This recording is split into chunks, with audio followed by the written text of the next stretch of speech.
Benchmark, the voice of business. Presented by LMD.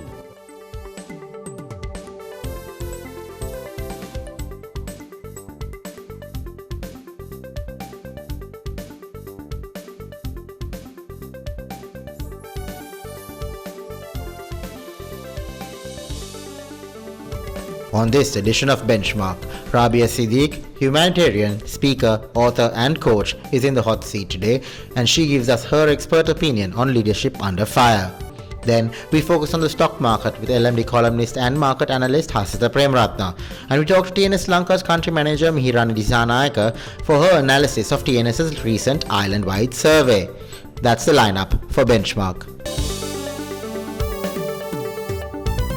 Hello and welcome to Benchmark. I'm Savitri Rodrigo. Today's discussion is a very interesting one. It's about leadership under fire. And with us on Benchmark today is Rabia Siddique, a humanitarian, a professional speaker and a lawyer.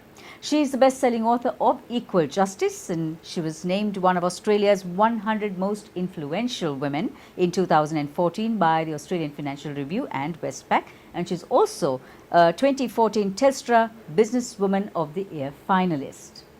Lovely to have you with us, Rabia, and welcome to Sri Lanka. It's a pleasure. Thank you for having me. Just to start off, how do you view the concept of leadership in this current context? Well, leadership is something that, as you know, is talked about a lot. It's a big issue. For me, a leader or a great leader is someone who acts in harmony with their essence. And what I mean by that is their actions, their words, their purpose is synergized with their values.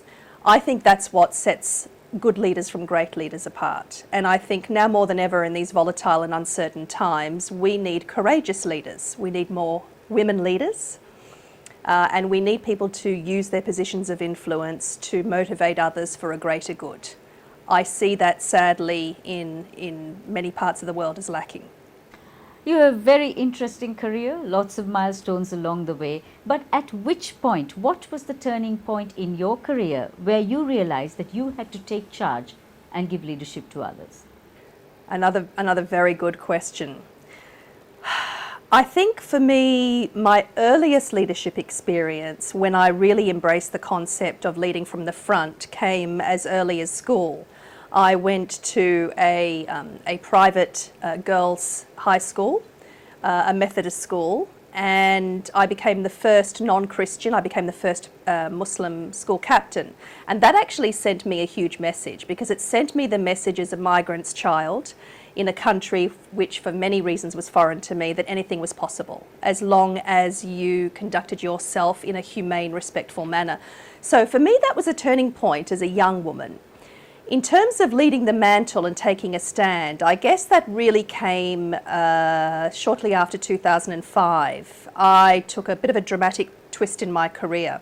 I was a human rights and criminal lawyer in Australia, and I went to Europe in the late 90s in the hope of becoming an international humanitarian lawyer. That saw me change my career path into the British Army. And in 2005, I was deployed as a senior officer to Iraq, where halfway through my deployment, I was involved in a hostage crisis where I was sent in to lead and negotiate the release of 2 Special Forces soldiers.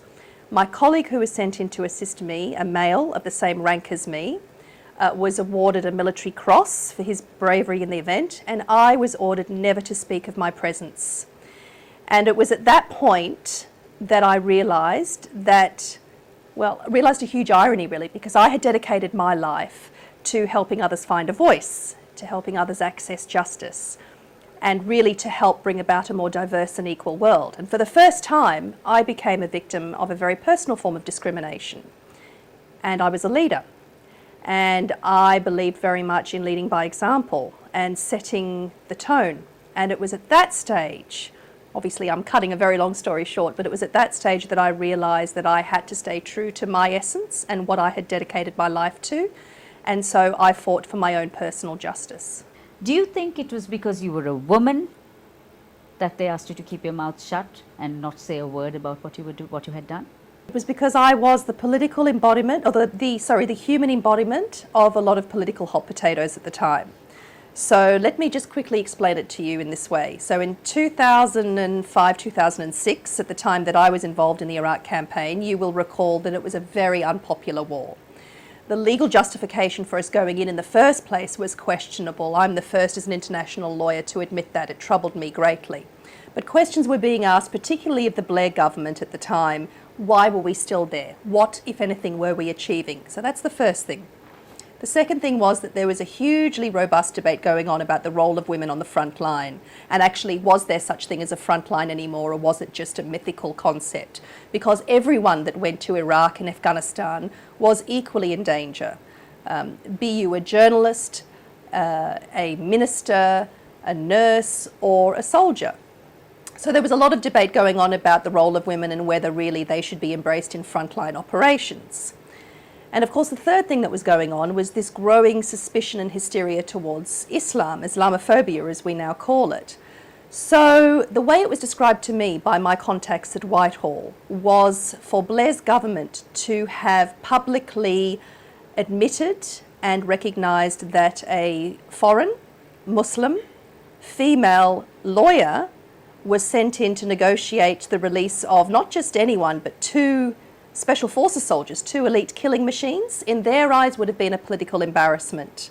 Now I see it very differently. Had there been one woman at that political table when that emergency meeting was called on the 19th of September 2005, as I was fighting for my life in Basra, I think had there been one woman, I think that they would have been able to convince the then Prime Minister that perhaps actually what it could have been would have been a public relations and a political coup, to have been honest. But that's all about perspective, isn't it? Whether in the military or whether in the corporate boardroom, there are conflicting forces at play in the world. What is the role of an ethical or a principles-based leader?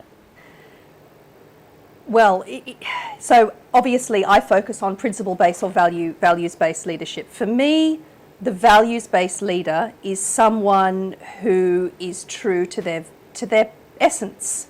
Someone who in all their decision making, notwithstanding the volatile, uncertain environments that we now face, notwithstanding the fact that many, many leaders are often called upon to make difficult decisions in high pressure environments, the values-based leader is always someone that makes their decisions, that carries out their work with an ethical foundation. So someone who is always on focus for the greater good, and someone who is able to inspire and motivate others and mobilise them for that common purpose, which has that strong ethical foundation. So how important is it for leaders to espouse the value of equality and diversity? It's essential. That's the short answer to that, because it is only when everyone comes to the table and everyone has a voice and the opportunity to participate and influence, men, women, people from all backgrounds, religious and cultural, that we will truly have a rich and diverse and representative society. And I think that is the key for how we as a global world and as global citizens will really achieve tolerance and equality in our world. You know, it's been 20 years since the Beijing Declaration, and still there is not a single nation that has achieved gender equality in our world.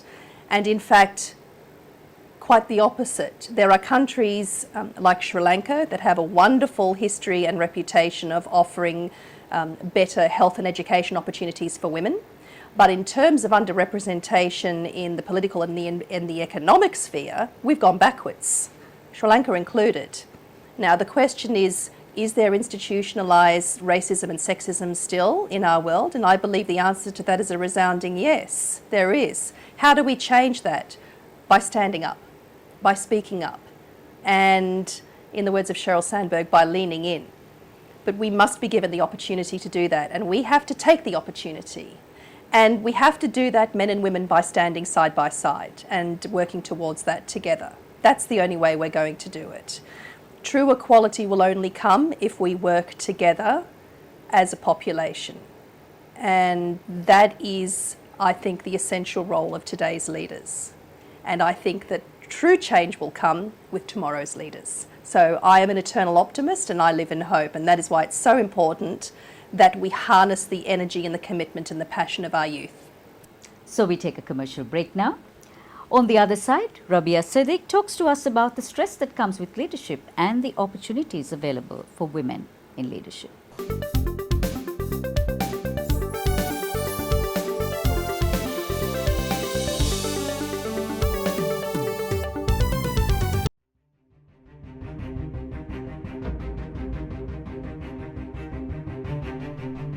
When we entered the industry in 1995, a new star was born as a fully owned subsidiary of People's Bank. For those seeking to grow their businesses, PLC provided the seed.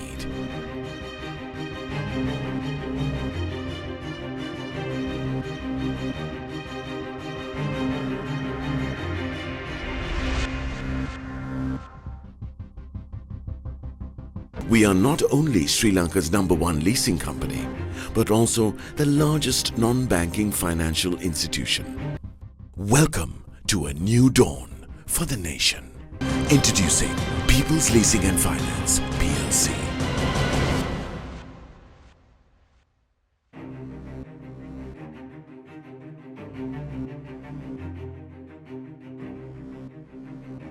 We can show you a world, shining, shimmering, splendid, amazing, beautiful, dazzling, wondrous place for you and me. A whole new world, the future's got a whole new world for you. The most advanced technology now on multiple smart devices for total convenience. Welcome to H&B New World Banking.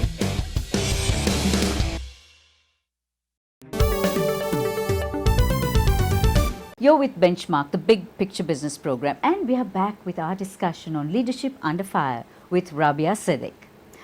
So Rabia, the modern leader, no matter what organization they helm, has to deal with significant pressure in the workplace. How do they deal with this? Okay, so now we're talking about resilience. Now we're talking about resilience, yes. So yes, and resilience is something that more and more we are being called upon to learn and to practice and experience, of course, because more and more we're living in volatile and uncertain times. I think that resilience can be taught, but I also believe that resilience is something that must be experienced. One must experience setbacks and failure and heartache and heartbreak in order to put in practice resilience. And I guess for me it comes down to choice.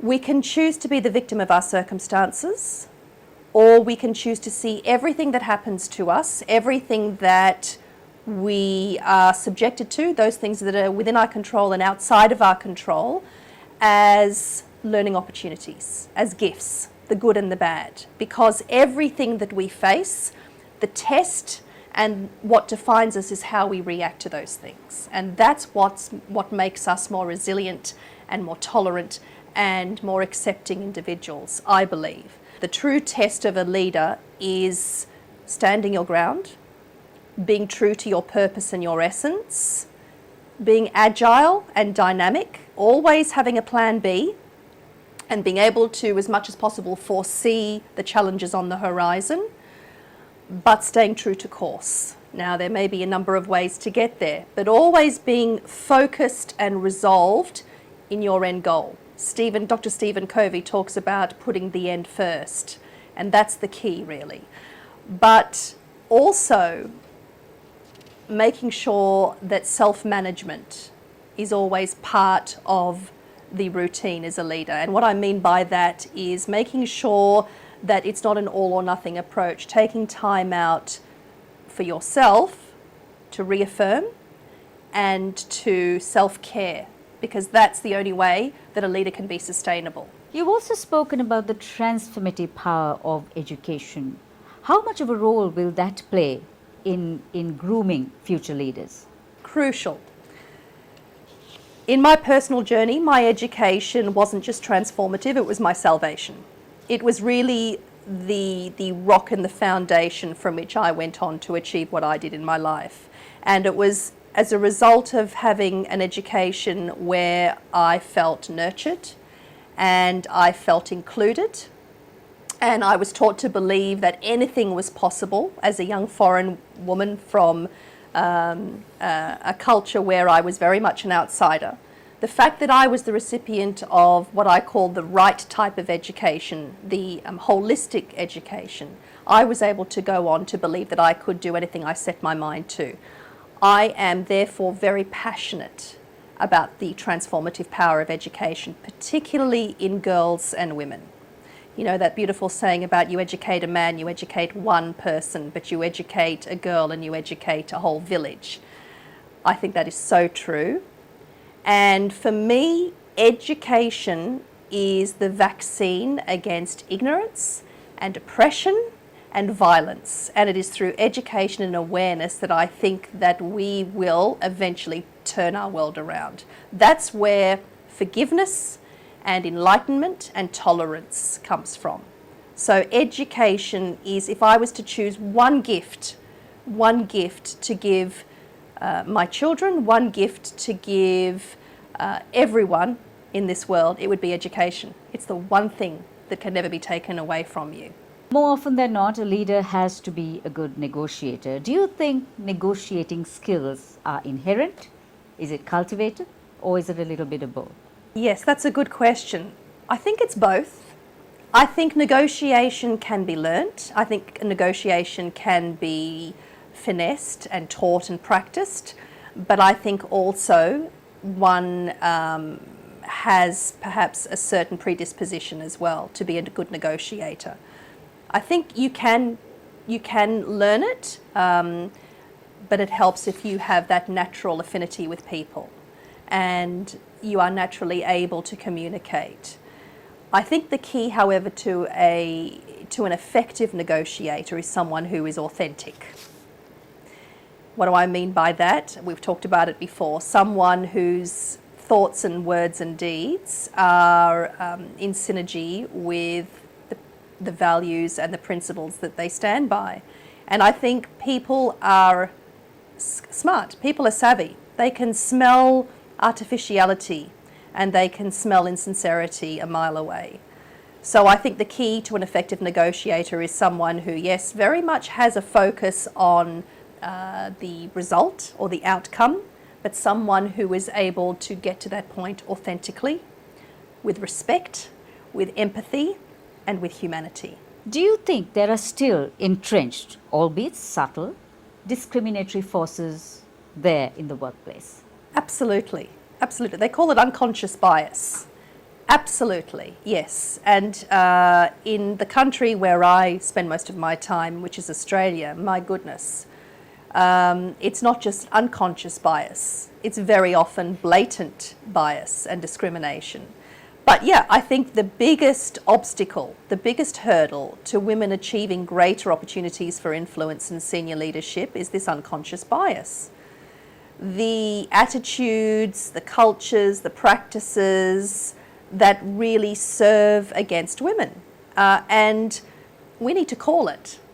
We need to be the ones, and we need to stand with men that also are equally passionate and I guess believe very much that equality is what we all need. We need to stand together and we need to call out that unconscious bias, and that takes bravery.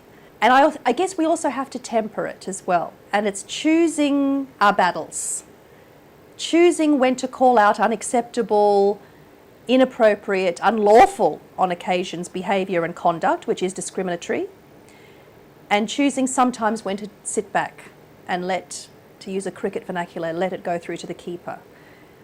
And I think that comes with experience and age and wisdom.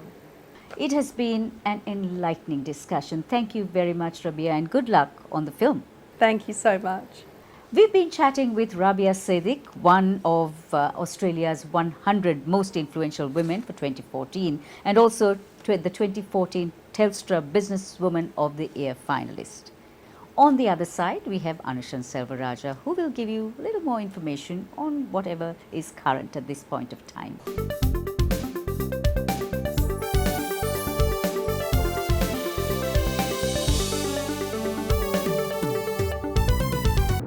Sri Lanka's #1 leasing company, is now the nation's largest and highest rated finance company with 2 international ratings.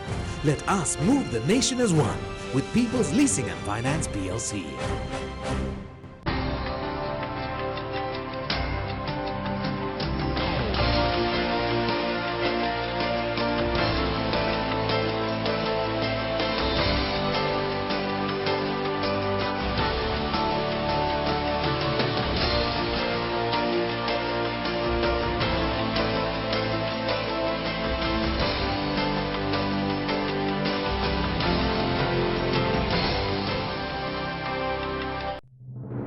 Sri Lanka's #1 leasing company is now the nation's largest and highest rated finance company with 2 international ratings. Let us move the nation as one with People's Leasing and Finance PLC. We can show you a world, shining, shimmering, splendid, amazing, beautiful, dazzling, wondrous place for you and me. A whole new world, the future's got a whole new world for you. The most advanced technology now on multiple smart devices for total convenience.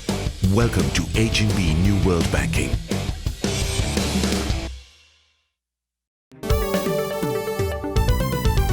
Welcome back to Benchmark. I'm Anushan Selvaraja. We'll take a closer look now at the latest on the bourse and other related matters with market analyst and LMB columnist Hasitha Premaratna. Welcome, Hasitha. Now, what is your take on the state of Sri Lanka's bond market?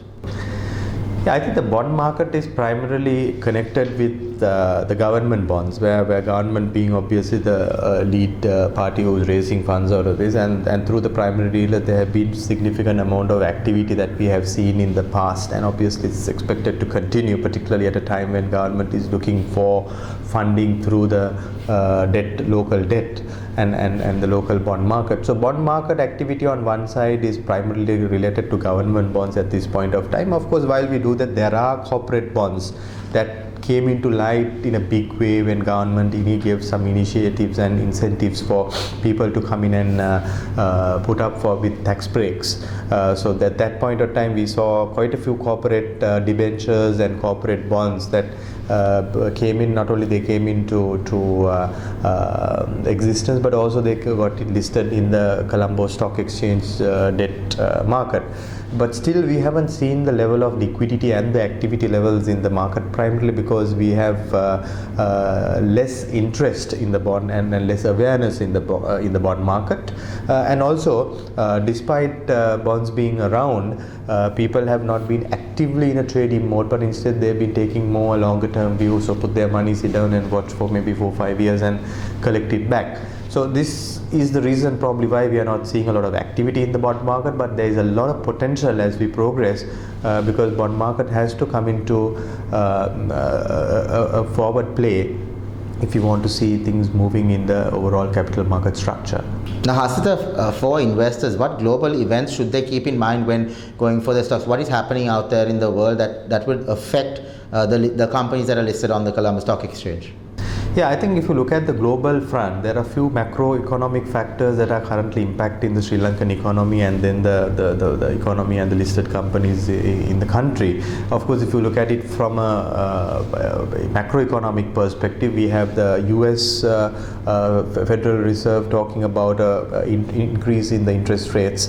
So obviously there is a lot of talk around this, and I think down the road, maybe in the next 2-3 months, we might see some level of increase, but it might not be a drastic increase in the interest rates. So as a result of that, the LIBOR will go up and will have a clear impact on some sort of money moving towards US. So some selling can be expected in the emerging markets like Sri Lanka, though Sri Lanka may not be as exposed as some of the other countries. We could also see a little bit of an impact if the rates increase beyond the current level of expectations. But I don't see this as a major concern. But then having said that, the overall borrowing cost will go up with this increase in the LIBOR and the US federal rates, which includes the government borrowing cost.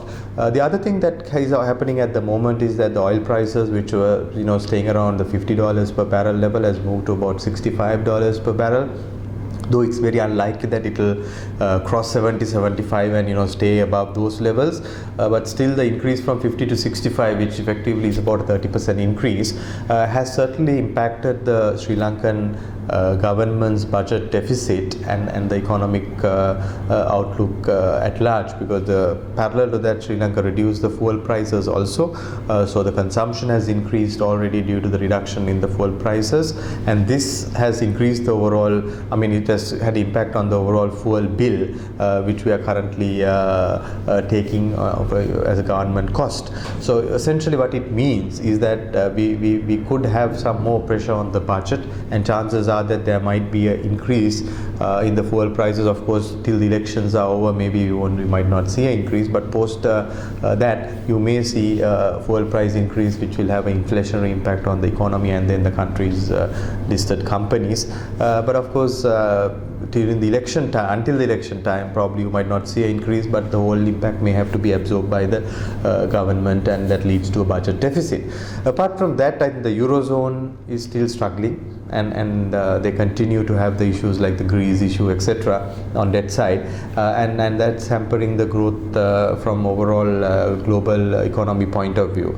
So our exports to Europe also have seen some level of implications due to these economic conditions in the Eurozone.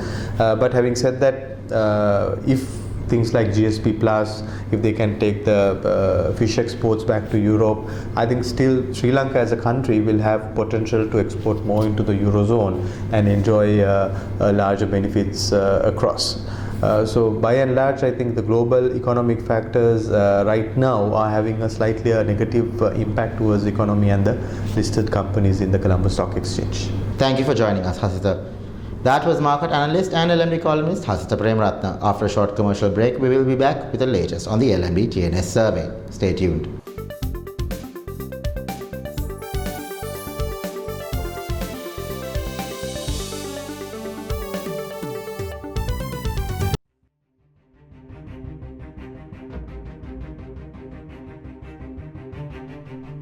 When we entered the industry in 1995, a new star was born as a fully owned subsidiary of People's Bank.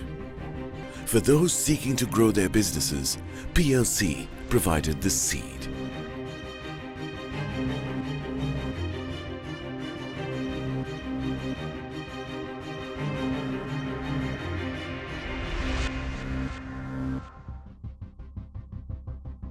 We are not only Sri Lanka's #1 leasing company, but also the largest non-banking financial institution. Welcome to a new dawn for the nation. Introducing People's Leasing and Finance, PLC.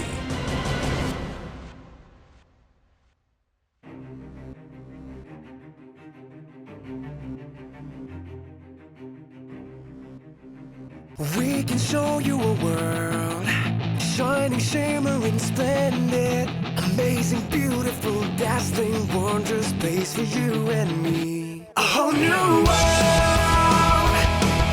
the future's got a whole new world for you. The most advanced technology now on multiple smart devices for total convenience. Welcome to H&B New World Banking.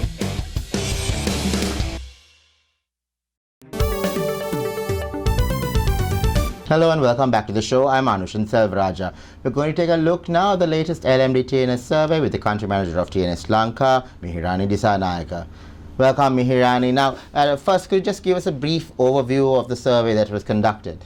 This time we interviewed people about the national government of this country and the good governance, the topic that we are talking about. A national government, Mihirani. Now, is this the way forward, or were there opposing views from the survey? Majority, like 53%, believe this country should be run by a national government. However, 6 out of 10 people who agree to the national government believe this national government representation is something need to be looked at very carefully, and representation of the national government by all parties is the concern that they have. On the other side, 1/3 of the people who we interviewed believe the national government shouldn't be the way forward for the country. Main concern is the absence of an opposition party in a national government. Where do respondents stand in terms of appointments to state enterprises? We ask a very interesting question from people to understand having an independent body to appoint key officials of the state-owned entities. Majority, like 70%, believe that there should be an independent body to appoint these key officials. By doing that, they believe that most of the corruption that is happening in the country can be eliminated. Political crossovers, Mihirani, how do respondents view it? Political crossovers is an interesting question that we had in the study, and both of us know that was a trend in the recent past, changing parties by MPs of this country. It's not a surprise. 74% believe that crossovers shouldn't be encouraged in this country, and they are well aware with the crossovers they will change their parties and escape with money, which meaning a corruption in this country and will cause a lot of problems. Thank you for joining us, Mihirani. That was the country manager of TN Sri Lanka, Mihirani Dissanayake. Thank you for watching Benchmark, and we hope to see you again next time.